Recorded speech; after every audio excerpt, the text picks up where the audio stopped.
স্বামী অফিস থেকে বাসায় আসলো, এসে গায়ের জ্যাকেটটা খুলছিল, আর গায়ের জ্যাকেটটা খুলে ঘরের দরজাটা চাপিয়ে দিল, আর গায়ের জ্যাকেটটা নিচে ফেলে তখন চলে গেল।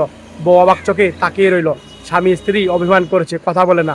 আর পরের দিন যখন টেবিলে নাস্তা করছিল, আর স্ত্রী স্বামীকে চা দিচ্ছিল কাপে, আর তখন স্বামী সেটা দেখে তখন উঠে দাঁড়ালো, আর চাটা টেবিলের উপরে রেখে সে চলে গেল। আর বউটা তখন প্রচণ্ড মন খারাপ করলো। আর তখন পরের দিন স্বামী মোবাইল টিপছে, বউ পাশে বসে মোবাইল দেখছিল। আর তখন স্বামী সেটা দেখে উঠে সেখান থেকেও চলে গেল। আর বউটা তখন আরও মন খারাপ করলো। আর তখন বউটা চিন্তায় পড়ে গেল। আর তারপরে দেখেন পরের দিন স্বামী অফিসে যাবে, গায়ের জ্যাকেটটা নিবে, আর তখন গায়ের জ্যাকেটটা নিয়ে তখন রাগ হয়ে অফিসে চলে গেল। আর বউটা সেটা দেখে আরও মন খারাপ করলো। আর বউ এক পর্যায়ে সেটা মনে করে কান্না করলো, আর কান্না করছে। আর পরের দিন একদিন স্বামী অসুস্থ, বউ স্বামীকে কপালে জলপট্টি দিচ্ছে এবং কাপড় দিয়ে ঢাকিয়ে দিল। আর পরে বউ গ্লাসে করে স্বামীকে পানি খাইয়ে দিল।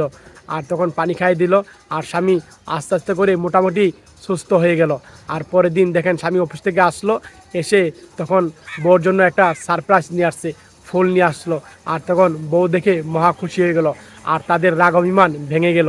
এই ভিডিওটা দেখে যদি আপনাদের মন ভরে যায়, শেয়ার করে দিন সবাই, মন থেকে শেয়ার করে সবাই।